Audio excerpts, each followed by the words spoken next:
Hi guys, welcome to chef சமையல். இன்னைக்கு நம்ம என்ன பார்க்க போறோம்னா, நம்ம ஹோட்டல்ல இந்த மாதிரி கட்டிங் போர்ட்லாம் யூஸ் பண்றோம், என்னென்ன நைஃப்லாம் யூஸ் பண்றோம் அதை பத்தி தான் பார்க்க போறோம். நம்ம ஃபர்ஸ்ட் அதை பத்தி என்ன பார்க்கணும்னா, green colour cutting board. Green colour cutting board பார்த்தீங்கன்னா வெஜிடபிள் கட் பண்றதுக்கு மட்டும் தான் நம்ம யூஸ் பண்ணணும். அப்புறம் வந்து அதுக்காக கிரீன் நைஃப் மட்டும் தான் யூஸ் பண்ணணும், வேற எந்த நைஃப் யூஸ் பண்ணக்கூடாது. அதே நம்ம பார்த்தீங்கன்னா white colour cutting board. White colour cutting board பார்த்தீங்கன்னா ஒயிட் கலர் வந்து மில்க் ப்ராடக்ட், சீஸ் ப்ராடக்ட் அந்த மாதிரி கட் பண்ணுறதுக்கு தான் யூஸ் பண்ணணும். அது ஒயிட் கலர் கட்டிங் போர்டு தான் யூஸ் பண்ணணும், வேற எதுவும் யூஸ் பண்ணக்கூடாது.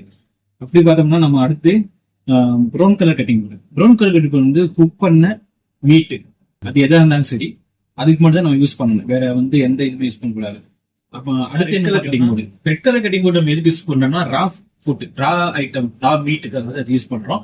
அதுக்கு வந்து red colour knife, red colour cutting board தான் யூஸ் பண்ணுவோம். நெக்ஸ்ட் பாத்தீங்கன்னா வந்து blue colour cutting board. Blue colour cutting board எதுக்கு நம்ம யூஸ் பண்ணோம்னா ஃபிஷ், அதாவது சீ ஃபுட் ஐட்டத்துக்கு வந்து